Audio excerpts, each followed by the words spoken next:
ñeent fukki simili ak juróom bootu ci midi mbokki rafetlu ànd beeg programme ITV dal leen jàmm ci jotaayu njolloor si lu ñu fi nar a jukki bokk na ci yokkute ga ñu nemmeeku ci njëgu courant gi njëg li ñu daal di ko yëful bu ñu ko xaymawee nag mi ngi toll ci téeméer goo jël juróom benn ya wala bokk jàpp téeméer goo jël fukk ya dogal goo xam ne njiitale SOS consommateur mi ngi koy naqarlu kàdduk maître Massokhna Kane daañu ko teewlu ci biir jotaay gi. yoon ak yoonal Seydina Fall Bougazelli di teewaat tey jii ci kanamu l'enquêteur yu section bu recherche bu brigade gendarmerie bu Colobane ci talaata démb kenn ci avocat ya kay layool maître El Hadj Diouf joxe xibaar ne fanweeri avocat daañu sol seen robe ngir seetal deruk Seydina Fall Bougazelli ci coow li nga xam ne dañoo ne laale na ci ñeel mbirum faux billet. suñu nataalu tey nag soxna su jàmbaare Nadia Fatou Koli lay wuyoo di pharmacienne biologiste moo fas yéene noo xamale ka yoon ga muy jaar ngir mën a boole liggéeyam ak yaru ka njaboot gi ponk gu mujj ci jotaay gi Cheikh Sall di ñu jàngatal yéeni kay yi xëy fësal ci àllarba tey yemoo ko ñaar fukki fan ci weeru novembre atum 2019 mbokki bisimila ci jotaayu njolloor si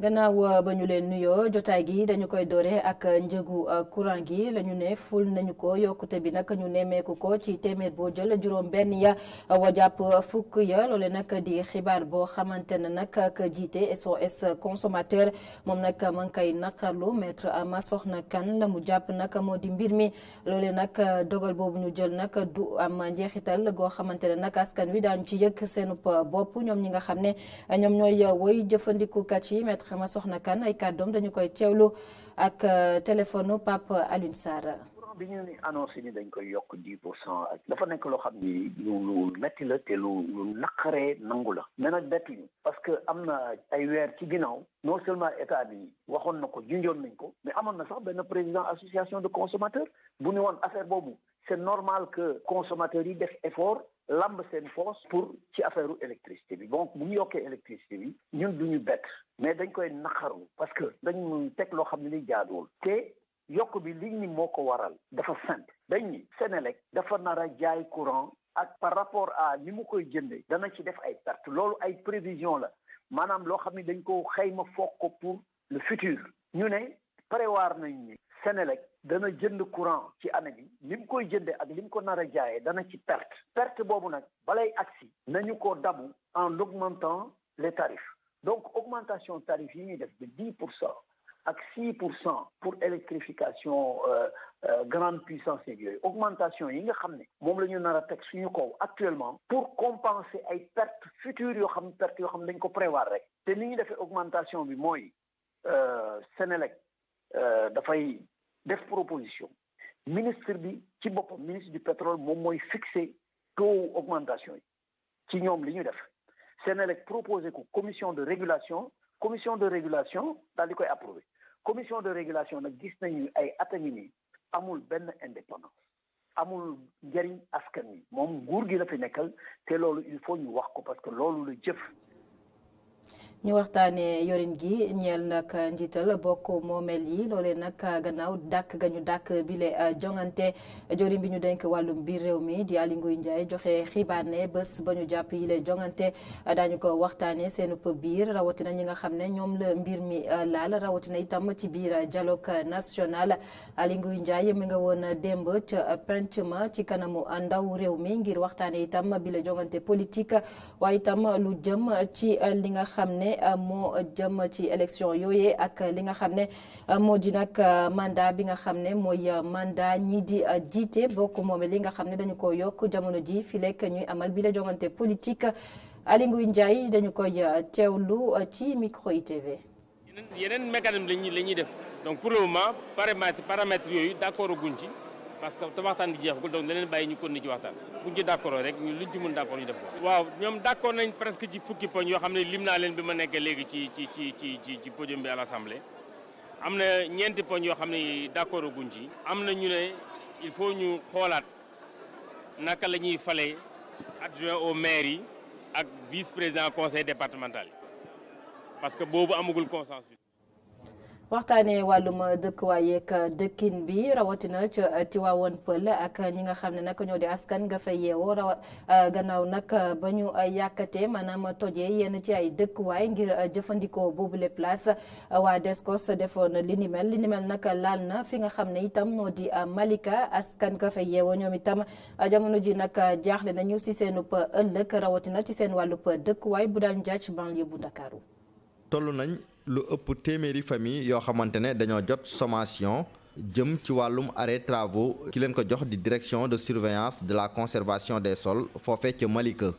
bu doon situation boo xamante ne nag indi na njàkkare bu rëy ci famille yooyu. dama def prêt bancaire te prêt bancaire boobu jusqu'à 2024 dama koy fay wala 2025 waaw léegi donc. mu nekk ay jafe-jafe. coono bu dama naan sax est-ce que jaroon na sax ñun ñuy sonn mënoon nañ toog rek kon. di ñaanaatu ci mbedd bi di yalwaan di mais c'est parce que on est des personnes dignes. man personnellement man dama gis sama yaay sonn man ma nekk taawam ba jigéen mais ma bëgg ko jàppale ma bañ coono boobu sama njaboot daj ko ñu góorgóorlu rek ba takkale jaay suñu si déem ak suñu Dakar ak yooyu nag dajale. ñoom ñoo moom kër yooyu jàpp ne ay gros bonnets ñoo nekk ci ginnaaw loolu ngir jël. seeni suuf. loolu ñun mën nañ ko njort parce que léeg-léeg nga gis fi ñu dugg fi léeg-léeg ñu ñëw ba dem ñu woo la ni la am na ñu fi ñëwoon léegi nag loolu dañu xamul lan la ndax xoqatal la wala lu leer la wala daal yooyu yëpp xam nga doo mën a nag kii mais bu ñu gisee arrêt Descos gis fi ñooñu vraiment daañu am inquiétude. ci ñoom ña bokk ci collectif bi daje nañ ak maire bi ngir mu dox si ay jéego. wax nañ ko dem nañ wax ak moom mu ne nu moom li mu mën def na ko ci wàllu. li ko yoon may li ko pouvoir am may interpellé na préfet si wàllu lu jëm si zone bi fii daal maintenant nag sous préfet je veux dire. ñu nekk ci collectif bi ñu ngi ñuy xamal ne ci 2012 lañ jotoon seen terrain yooyu te ñi leen ko jaayoon doonoon ñoo xamante ne ñoom ñoo fa moomoon ay tool zone bi amul ay bàyyi. bu daan njàcc ñeneen ñuy woote wàllu di askan gi nga xam ne ñoom ñu ngay yeewoo ca Fann Ok nekk ca peggu Corniche Ouest fii ci Ndakaaru sabab li nag moo di xeet gu goon boo xamante ne moom la ñuy noyyi jamono ji la ko waral ab canal boo xamante ne nag jaarul yoon ñu daal di fay teg ab pompe boo xamante ne nag la ñu waxoon ne mooy wuutu wàllum canalisation ca gox ba waaye mujjantal gi la mu leen jural nag dalul xel loolee nag waral ñuy woote wàllu askan googee ca Fann Ok Mamadou bi si soxo moo demoon seet ci leen ñun vraiment ñun mënuñu noyyi ci kër gi mënuñu noyyi mënuñu tëdd mënuñu lekk même suñu jógee fajar sax di julli duñu xam sax nu ñuy jullee parce que ñoom duñuy pomper à n'importe quelle heure odeur bi xasaw. lii la ñuy dëkk Fann Ok ci wetu corniche bi di dund depuis fukki weer ak juróom-benn di ko waral nag mooy ak tuyau yu yàqu ba taxoon ñu woo ab pompe waaye depuis beneen problème lu jur. en fait dafa am na 16 mois waa ONAS ñëw fii si suñu ay buntu kër ñaan nañu ne dañu bëgg a teg benn tuyau boo xam ne day ŋacc ndox bu salte boo xam ne dafa nekk à 100 mètres de chez nous. bu ñu waxee quelque fan léegi ñu ngi ci fukki weer ak juróom-benn waaw ŋacc bi day ànd ak xet gu bon xet goo xam ne vraiment sonal nañu suñuy dëkkuwaay. ñoom nag ñu ngi duut baaraamu tuuma waa ONAS ak beneen société bu ñuy sous-traiter. sooy xool société bii di ŋàcc pour sotti ko ci égout central bi ñoom suñu xoolee fukki weer yi ak juróom-benn li ñu leen fay man na 16 millions 700 mille waaw te alors que problème bi pour ñu génn tuyau bi benn yoon régler ko problème mu 8 millions la woon. benn waaye nag bu ñu taseel studio yi te moom mu bokk ci ñi war a surveiller yooyu travaux mi ngi ñuy xamal ne pompe bi lu am njëriñ la. waaye ngir mun tax ñu am ab solution bu dëgër dañoo war a ut autorisation ci AGEROUTE ngir amal yooyu les travaux. Mamadou Bipa Sissoko fanweeri at ci tey nag àdduna wërngal këpp di màggal bëccëg gi nga xam ne moom la ñuy waxtaanee lépp lu jëm ci wàllum ak yelleefu ñi di tout tànk yi fii ci réewu Sénégal nag ab kuréel daal nañ ko fi taw xawal mu yemook nag bëccëg bi lee ngir rek saytu lépp lu jëm ci wàllum ak yelleefu tout tànk yi waaye itam daal di leen aar Ramatoulaye Ndaw moom nag mooy coordonnateur bu bile cellule dañu koy teewlu gannaaw nag ba mu ñëwee woon ci dalu waayu ITV amal fi ab nemmee ko ay kàddoom ak Tidiane Cissé. tey journée 20 novembre nekk na journée bu am solo ndaxte Sénégal dafa signé woon lu ñu naan dafa xaatimoon benn convention bu ñuy woowee convention des Nations Unies bu nga xam ne li ko tax a jóg mooy àq ak yelleefu xale yi mu nekk convention bu am solo bu nga xam ne ci àdduna bi wërngal këpp mooy convention bi nga xam ne moom la ñu gën a ratifié dëkk yëpp a ko ratifié ba mu des États-Unis léegi nag bu ñu toogee ba convention boobu am fanweeri at dañu war a toog xoolaat suñu bopp seet yan jéego lañ ci def waaye itam lan moo des. léegi nag commémoration boobu dañ ko teg ci ñetti fànn bi nga xam ne mooy njëkk mooy participation des enfants maanaam lépp looy def pour xale yi nga jiital leen ci ma ciy gërëm bu baax iRadio ak iTélé mi nga xam ne tey dañu accueillir ay xale. te tamit loolu dañ koy continuer ba ca monument de la Renaissance africaine à partir de 15h am na ay activités yu bëri yu ñu def pour xale yi mais commémoration bi dafay am 19h lu ñu naan illumination maanaam monument de la Renaissance dañ cey def ay lampes ba mu bleu te loolu dafa nekk ci benn mouvement mondial bu nga xam ne dafa tudd Go Blue ci àdduna bi yëpp ñëppay célébrer ndoo événement boobu. xam ngeen ko démb ci talaata gi liggéeykat yi nga xam ne ñoo nekk ca kër docteur daal di dëkk ci hôpital yi ñoom nag amal nañu ab toogaanu ñaxtu ca buntu makkaano joriñ bi ñu denk wàllum wér-gu-yaram ñoom ñooñee nag daal di xàppati ñetti fanu grève loolee nag waral ki nga xam ne moo yore lépp lu jëm ci wàllum ressources humaines ca ministère action sociale ak wàllum wér-gu-yaram daal dina cay addu indi tontu gannaaw nag bañ leen a joxoñee baaraamu tuuma Ibrahima Soukandela Diouf lay wuyoo moom nag la mu xamle moo di ñi nga xam ne ñoo di liggéeykat yi nekk kër docteur ñoom nag kàddu ya ñu yëkkati ñoom nag war nañ ko saytuwaat balaa ñu koy yëkkati waaye itam joorin bi di Abdoulaye Diouf Sarr moom nag mu ngi leen di woo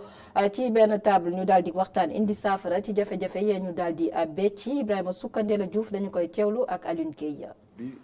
Abdoulaye Diouf Sarr doonee ministre de la santé léegi. ubbil na leen ay buntam lu ëpp fukki yoon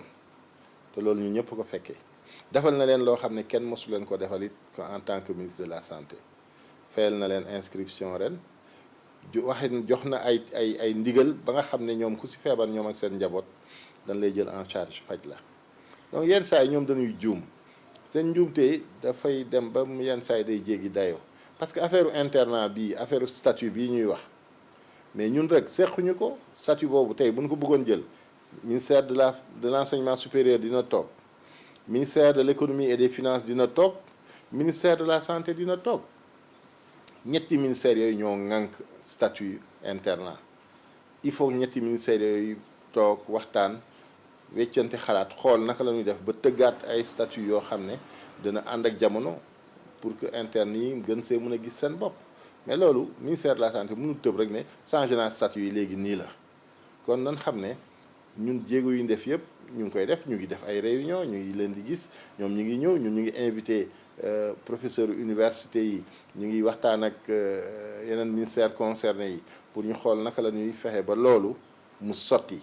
mais en attendant gisuma lu fi jaar ñuy def sitting di fi grève di fi loolu lépp amul njëriñ. ñu desandeek wàllum wér-gu-yaram wutali ca bët gànnaaru réewuk Sénégal ca Ndar Géej ca askan gafa ñoom nag dañoo daal di sëngeem la ko waral nag di scanner bi nga xam ne moom la ñuy jëfandikoo ci seen hôpital régional boobee scanner nag dafa amub panne loolee nag waral ñoom askan wa xam le ne ngir nag daal di def lii di scanner faw rek ñu dem ca région bu Louga ñi nga xam ne nag ñoo di hôpital ba di direction générale ba ñoom nag ña ngay dalal xelu askan wa la ñu xamle di fileek ay fan li nga xam ne moo daal di panne ci bile scanner nag dina yegsi ca bërëb ba ñu mën a jëfandikoo waat scanner bi nga xam ne panne na foofee ca diwaanu Ndar Géej moo di jara moom nag mooy maintenancier ba foofee ca hôpital régional bu Ndar Géej dañu koy teewlu ak suñu ndaw ba fa di Momar Alice Nia. Effectivement donc machine bi li ko paanal mooy que dañ koy faral di jëfandikoo lu bëree bëri loolu benn la donc équipement bu am importance la boo xam ne bii dañ koy soxla lu bëri loolu mooy benn. ñaareel bi mooy que environnement bi mu nekk bi environnement bu xaw a humide la donc humidité bi ak matériel mënuñu cohabiter donc généralement day occasionner ay panne donc loolu moo waral panne bi voilà bu mu panne tamit jël nañ sunu matuwaay woo nañ fournisseur bi commandé nañ pièce bi nga xam ne bi convertisseur de fréquence la tudd waaw commandé nañ ko mu ngi ci yoon jot naa sànq fournisseur bi mu ne ma fileeg suba xëy na mu yegg si bu yàlla defee mu yegg si ñu daal di ko monter machine bi daal di démarrer waat incha allah. waaw conséquences yi mooy que actuellement nii mënuñu jël en charge maladie waaw ñuy war a def scanner dañuy leen di wax ñu xaarandi ba keroog ñuy mën a dépanner machine bi waaw loolu moo fi nekk c'est vrai que ni jafe-jafe la pour ñuy liggéey ak pour surtout malade yi aussi ñi ko soxla mais incha allah xam naa fi léegi suba wala gannaaw suba bu fekkee pièce bi disponible na rek ñu daal di ko monter waaw ñu mën a jëlaat en charge malade yi. waxtaanee ba tey wàllum jumtukaay utali ci aéroport rawatina nag aéroport yi nga xam ne ñoo faree ci dendu Afrique seetlu bi moo di yile aéroport nag ñoom seen jumtukaay jotut a méngoog jamono li ni mel nag daal di jaaxal kuréel yi nga xam ne ñoom ñooy bàyyi xel ci jumtukaay yi nga xam ne moom la ñuy jëfandikoo ci biir aéroport yile ci ab ndaje boo xamante ne amal nañu ko fii ci Ndakaaru ci la ñu yëkkatee nag bile xibaar loolee nag daal di soxal directeur des aéroports fii ci réew Sénégal ñu gën ko xam ci Pape Mayela Thiam moom nag la mu xamle moo di réew Sénégal mi ngay def ay jéego waaye itam mi ngay def kéemtalaay kàttanam ngir mën a méngoog jamono ñeel wàllum aéroport Cheikh Hassana Fall moo teewoon ci bile ndaje. jàppale sunu aéroport yi ba na gën a mën a jongante ci àdduna bi yépp te mën a jël bépp vol ak fu mu mënti jóge ci àdduna bi lii de mooy liggéey boo xam ne moom la waa union des gestionnaires bu aéroport yu nekk ci Afrique du centre ak de l'ouest teg ci seen kaw ab mission boo xam ne ngir mu mën a am certification suñu aérodrome yi moom faw ñu def ko. Il y a 2 tiers de nos aéroports qui ne sont pas encore certifiés. soo xoolee suñu aéroport yu nekk fii ci biir Afrique lu weesu xaajaat bi amuñu certification te loolu day wane ne am na ay manquement yu bëri yu am suñu biir certification nag lenn la dafa nekk ab mbir boo xam ne xeetu label lay nekk pour sa aéroport ba day tax ba avion fu mu mënti jógee ci àdduna bi mën a ñëw wàcc ci sab aéroport te loolu dafa am importance bu baax a baax. C'est ça le plus important. Sénégal ba mu xamee li jëm ci mbiru certification yi ak enjeu yu mu àndal la jël lépp loo xam ne moyen bu ñuy soxla la ngir mettre à niveau sunu aéroport yi lée certification du loo xam ne wax la jëf la loolu tax président daanaka fexe ba lu toll ci 100 milliards mu fas yéene ko def ci juróomi aéroport yi ñu wax des aéroports internationaux xam ne vol mën naa jóge bitim réew wàcc fi bëgg nañu itam suba mooy Casamance mooy Kolda mooy Tamba nañ ko ubbee ci trafic international ñu def ko mais dafa des ndax am na lu toll ci fukki aéroport benn yoo xam ne bëgg nañ cee def loo xam ne ëllëg nit ñi dinañu mën a tukki goo xam ne seen xel day dal. ab certification boo xam ne suñu xasee ba am ko lépp loo xam ne mesure la ngir mën a gën a yokk kóolute ci suñu aéroport yi le réew mi fas na ko yéene jël la. ci aéroport Léopold Sédar Senghor defoon nañ fa machine boo xam ne daanaka boo jëlee dara drogue war na ko boo jàllee feeñ. loolu nag bëgguñu ko wax ndax boo ko waxee day tax ña koy def jël yenn matuwaay pour wax ne la Sénégal mi ngi jël ay jumtukaay yu am solo yoo xam ne waaye du doon loo xam ne da nga koy tari ci kaw. mais jàppale ni tey jii amul lu gën a wóor aéroport bu bees bi nu tabax ak li nu fas yéene def ci yeneen aéroport yi. def Sénégal mu doon ab bërëb boo xam ne bépp avion mën na fee jaar mu doon ab hub aérien loolu dafa nekk loo xam ne président Macky Sall da ko yàgg bëgg te mu yàgg ko wax tamit waaye loolee ngir mu mën a antu faw sunu aéroport yi mën a wuyu ci lépp loo xam ne règle la ak norme yuy daw ci àdduna wërngal këpp. waxtaanee wàllum yoon ak yoonal ak Seydina Fall Bougazeli mi nar a teewaat tey ci ngoon ci kanamu l'enquêteur bu section bu recherche bu brigade bu gendarmerie bu Colobane Seydina Fall Bougazeli nag ñu fàttali la ñu koy toppee di soowal faux billet démb nag laaj ak tontu jot naa dox digganteem ak l'enquêteur yi ci bu mu génnee la mu xamle moom Bougazeli moo di nag lii yëpp ay pexe la dañoo bëgg tilimal deram moo tax ñu daal di teg lii ci ndoddam kaddu ko Seydina Fall Bougazeli ak Papa Lune Sarr. J'ai informé tout mon entourage parce que bi ma génnee automatiquement je suis mouride ndongal Serigne Saliou bu natt daloo sama kaw damay dellu sa cosaan la ma dem naa Touba siyaare Serigne Touba siyaare Serigne Fallou siyaare Serigne Moustapha dem ci Serigne Saliou dellu ci Cheikh Béthio ci le même jour la nuit laa ñibbisi moi je suis génétique brigade de recherche wala tribunal ou bien kaso taxul ma daw yoota awma loo xamee ni dinaa ko tiit ci sama àdduna lu dul damaa tooñ te man lii dal sama kaw xam naa lan la du ma wax lu ma wóorut te du ma tooñ mais xam naa ni complot am na ci te xam naa ki ma ko def waaye ki ma ko def nag bàyyi naa ko ak yàlla bu laajee bu ma démissionné mooy tax sama der set wala mu laaj ma démissionné mooy tax justice def liggéeyam bu laajee ma démissionné moo tax du ma gêner le président Macky Sall danaa ko def parce que waaw man pare naa pour loolu. fanweeri avocat fas yéene sol seenu pour robb ngir setal deruk Seydina Fall Bougazelli loole nag di xibaar boo xamante ne kenn ci avocat ya koy layool moom moo ko joxee di maître El Hadj Diouf ba tey ci micro Papa Lune Sarr.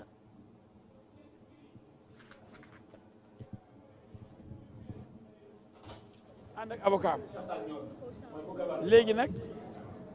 li ci des mooy biñ ñëwee teeru nañu teeru bu baax bu rafet commandant Mbengue mi jiite section recherche ak groupe am ak njabootam ñi mu àndal ñu ngi toog ñu nañu na buggaa ñëwaat àllarba ñaar fukki fan ci weeru novembre 2019 ci ñeenti waxtu ci ngoon muy 16 heures non loolu amul luñ ci leeral loolu règlement intérieur la règlement bi yore affaire avocat yi mooy buñ la ooyee da nga am droit avocat taxawu la fekke laaj bi ñu lay laaj keroog oo nañ ko Maguette Dioma Ndiaye la jëloon ñu ñaar nekkuñ fi tey ñëw naa Dioma Ndiaye nekku fi dafa génn Dakar man ma ànd ak Bouga. lël gi ñu ubbi woon ci Ndakaaru wala bokk ca Diamniadio ca Sicad ngir waxtaane fa jàmm ak karange daal nañ koy ndar képp démb ci talaata gi mu ne woon nag lëlub ñaari fan mu nekkoon itam porox ndoolu ci ministre Amadou Ba ak i naataangoom ñu def xayma ci nag la ñu jot a amal ci bile lël ñu fàttali itam na lu toll ci juróomi téeméeri doomi aadama jot nañoo teewee lël bi nga xam ne moom la ñu jagleloon xool ay pexe nees def nag ba xeex lépp lu jëm ci wàllum terrorisme rawatina ci Afrique sowu jant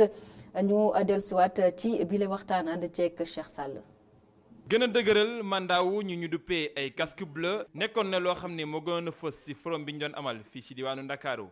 doon loo xam ne it biir na lool ci ndaje li ñu doon amal ak taskatu xibaar yi ngir tëj forum bi nga xam ne am na ci diirub ñaari fan. li jëm ci mbiru G5 Sahel yaakaar naa ne dégg ngeen bu baax luñ ciy wax moom ak lu jëm ci mbiru MINUSCA bi démb sax président wax na ko mu ni su fekkee ne gis nañ ne am nañu lu toll ci 14100 combattants yu nekk ci MINUSCA boobee suñu leen changé loon seen mission maanaam mu nekk loo xam ne dañuy mënti xeex ñoom tamit di songu terroriste yooyee mën nañu wax ne rapport de force bi dina changé bu baax a baax ci mbiru terrorisme bi. Mais il s'agit de créer beaucoup plus de cohérence. li jëm ci sunu takk der yi nekk ci réew yooyu ne wax nañ ko waxaat nañ ko faw ñu xoolaat mandat yi njiitu réew yi fi nekkoon yëkkati nañu mbir moomee ndax su fekkee dañuy jël ay soldats leen teg ci àll bi teg leen ci ay bërëb yoo xam ne dañuy war a mën a xeex faw tamit ñu xool nu ñu leen di wax ñu taxawee fa su fekkoon ne mën nañ leen wax ñuy am tuuti aspect offensif loolu mën nañoo wax ne peut-être dina am coppite ci rapport bi am seen diggante ak terroristes yi. Tout en minimisant peut-être les dégâts si on peut s'exprimer. ay lël yu ñu waxtaanee ci li nga xam ne moo di jubluwaayub yële organisateur nga xam ne forum bi bëgg nañ koo yaatal ci mboolem experts yi te du yamati rek ci réunion boo xam ni njiiti réew yi képp lay soxal. Une option a été prise. ci forum bii nii dañoo jël benn décision maanaam amul nëbboo amul lenn loo xam ne dañ koy leem-leemal lu ñu war a wax dañ koy wax ci nu mu waree te gis ngeen ko ci échange yu fi am yépp nekkul échange yoo xam ne dañu nekk ci kaw te raayal dañoo dem ba ci biir mbir mi wax lépp loo xam ne am na solo ci affaire bi ni ko njiitu réew mi Macky Sall waxee li ñu bëgg mooy def ba forumu Dakar bi nekk Davosu jàmm nekk Davosu féex ak ndam ci fii ci Sénégal. Le Davos de la paix et de la sécurité ici à Dakar. lu tolloon ci juróomi téeméeri doomi aadama teewoon ci gii la ndaje nga xam ne mooy juróom benneelu édition bi liggéey yi nga xam ne moom lañ ci amal dafay jublu rek ngir jooyanti ak gën a bijji xalaat yi nga xamante ni bi nam mën nañ koo doxal ngir xeex li nga xam ne moom la ñuy wax terrorisme ci diwaanu Afrique.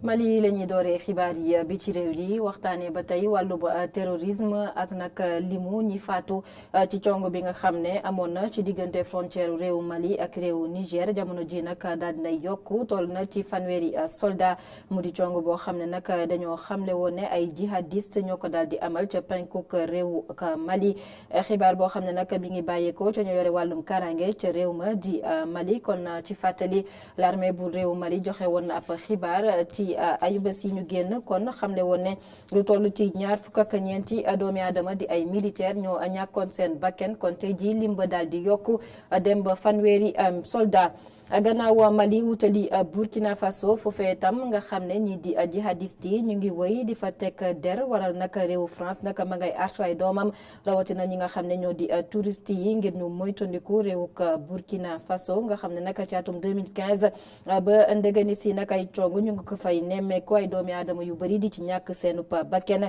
ci at moomi le nag ba tey di atum 2015 ba atum 2019 bu ñu ko xaymawee lu toll ci juróom-ñaari téeméer ay doomi aadama jot ñoo ñàkk seenu bakken lu toll itam ci juróomi téeméeri junni doomi aadama itam daw nañoo làkkatu ji ci réew yi nga xam ne ñoo nekk ci pegguk Burkina Faso bu ñu sukkandikoo ci xibaar boo xamante ne mbootaayu xeet yi ONU moo ko daal di xamle.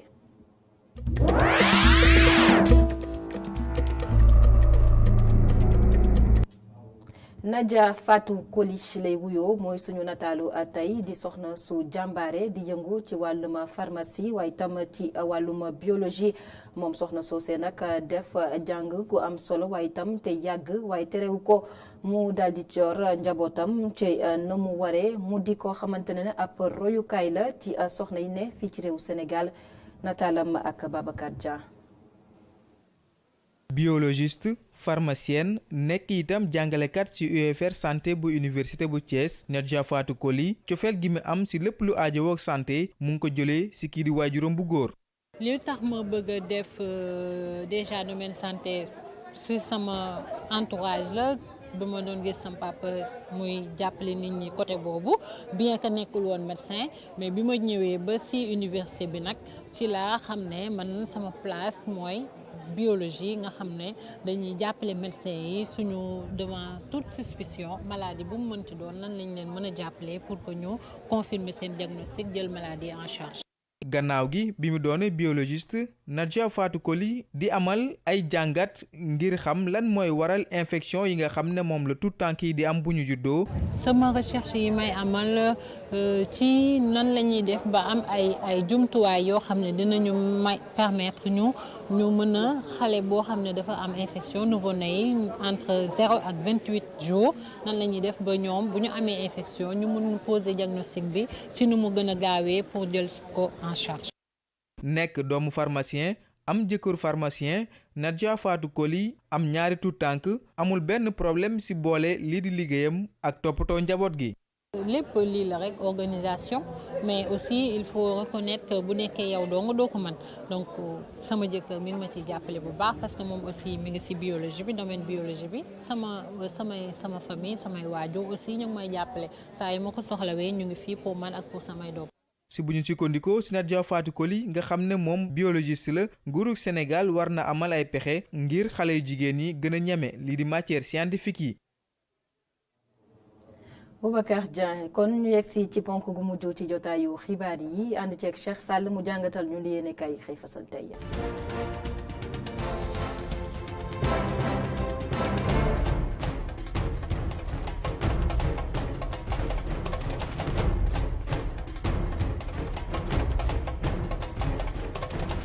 mbokk yi dal leen ak jàmm jéey amatina ci diwaanu Malika ginnaaw faatuk Aminata Ka mi nga xamante ni bii boroom këram moo ko faatoon am na geneen gone gu góor gu faatu ci diwaanu plage bu Malika moom mii ay agresseur ñoo ko faat gone gu góor gu tolloon ci fanweeri at ak juróom-ñeent doon wuyoo ci turu Abdourazak Kane lay agresseur faat ginnaaw bi nga xamante ni bii fekk nañ ko ci plage ba ci altine ji ñu génn ba timis di waaj a jot moom mu ànd ak as ndawam di doxantu agresseur ya laaj ko téléphone ba nga xam ne moom la yoroon muy jaayante ak ñoom doole ci lañ ko ñemee ñetti paaka ginnaaw bañ ko yóbbu hôpital sa yoon wa la faatoo di jéey ju doy waar joo xam ne am na ci diwaanu Malika tax ñi nga xam ne ñoo di ay waajuram nekk ci njàqare bu baax a baax ay waajuram ñu ngi ci njàqare boobee ba léegi moom gone gu góor gi nga xam ne moo faatu woon foofu ci diwaanu Kaolack tuddoon Moudou Sène njàqare jooju ñu nekkoon nag ba léegi ñu ngi ci ndaxte ñoom ginnaaw ñaareelu autopsie bi nga xam ne takk der yi amal nañ ko ay waajuram ànduñu ci benn yoon ndaxte boobu la autopsie mu ngi naan mort naturelle la mu du seen amee te ñoom ñii jàpp nañu ne seen doom dañ koo faat ndaxte yéenekaay bi mu ngi fàttali naan mu di seen mii ci jamono ji nga xam ne faatu na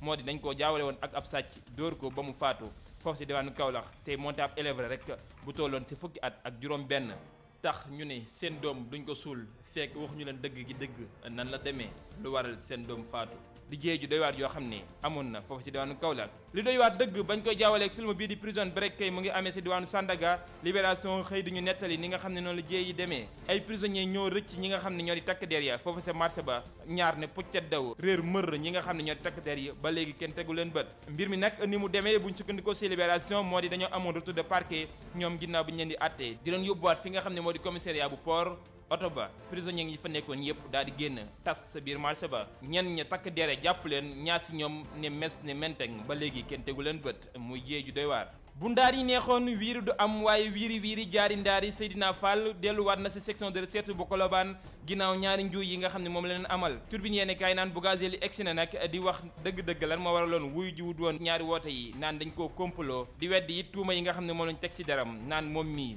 liñ koy taqal jegewu ko laalewu ko te ab daram set na wecci wal fu ko dëjee naan ak lu ci mën di am Bougazelli génn na ci làqatu gi nga xam ne làqatu woon na ko te it ñëw naan defuma dara dañ maa tuumal enquête yenn kay naan démission bi nga xam ne moom la amal nag ab théâtre dëgg la ko jàppee ndaxte moom ci kanamu taskatu xibaar yi mu ngi naan démissionné wul waaye ki nga xam ne moo di président assemblée nationale biral na ne jot na démission ki nga xam ne moo di Bougazelli ba tontu li it tas na ci yenn kay yépp Les Échos naan Bougazelli génn na waaye génnul moom kese ndaxte lu toll ci fanweeri avocat la diriwaale ci kanamu section de recherche bu Colobane ñoom ñooñu nag ñu ràññee ci maître El Hadji Diouf mu ngi naan sama client taxut te laalewut ci mbir mi ñu koy tuumaal te ñoom lépp lu ñu mën dinañ ko def ba génne ko ci li nga xam ne moom lañ ko tuumaal Vox Populi moom jàppee lii ab show dëgg ay fuural la ko jàppee yoo xam ne Bougazelli mu ngi koy def ànd kook ñi nga xam ne ñoo di ay avocat mu ngi naan woowaat nañ ko nag tey jii ci ngoon foofee sa kanamu àttekat ya Bougazelli démissionné na ci assemblée nationale foofee ci assemblée nationale ni ki démb lañ doon amal li nga xam ne moo jëm ci wàllum saytu projet de loi bi nga xam ne moom la ñu war a dàqee élection locale yi waaye tamit yokk mandat ñi nga xam ne ñoo di conseil yi waaye ki nga xam ne moo di Aly Ngouille Ndiaye daanaka dañ koo xalal yoon wu yaatu woo xamante ni bii ci la jaar te amul benn jafe-jafe li ko waral dëgg nag mooy opposition boo xam ne dañoo féewaloo ñiy jaar côté bii ñiy jaar beneen boor Les Échos di ko gën a yaatal naan Mamadou Diop Decroix kay moom jàpp na ni projet de loi bii moom dëppoon na ci xalaat ak Macky Sall Mamadou Lamine Diallo naan lii ak njuñ njaaj dong la Macky Sall duggaat ci dolli ci njuñ njaaj yi mu nekkoon Cheikh Bamba Dièye naan lii buñ ko doxalee moo di démocratie dëgg la ñuy salfaañee fii ci biir réew mi démocratie gi ñi ndamoo sax mën na see jaaree fay Amdi Moustapha Faye mu ngi yëkk di musiba ak mbelengaan di ko teg ci Aliou Cissé ak ay ñoñam ci ni nga xamante ni bii noonu lay doxalee ci équipe nationale bi mu jàpp ne rupture bi ñu doon wax ba léegi daanaka amagu fa ndaxte Aliou Cissé moom mën a comprendre muy football loo ku ci mel ni Moussa Wagué ak ku mel ni Ismaïla Sarr te ñoom seeni club daanaka duñ sax seetaan match ya mu ngi naan it ndaw yu mel ni John Lopy ak ki nga xam ne moo di Krépin Diagne moom mi da leen war a woo ndaxte avenir u équipe bi dëgg ñoom dañ ca war a bokk te Aliou Cissé dëgër bopp gi mu nekkee nag la war a bàyyi ndaxte ñoom ci atum 2018 bi ñu koy wax mbiru Krépin Diatta dafa tontu woon ni dafa nekk ndaw te tey jii histoire jox na leen dëgg yooyu lay kàddu Amdi Moustapha Faye xëy ni waxee ci xët wu njëkk Source A jërë ngeen jëf mbokk yi dig daje ba ëllëg incha allah. Cheikh Sall cant ak ngërëm ñenn la jaajëfal la ci li yéenekaay yi xëy fësal tey jotaayu njoloor si ci ITV fii la ñu koy yëkkatee waaye xibaar yi de wéyandi ci www.emedia.sn jaa ngeen jëf.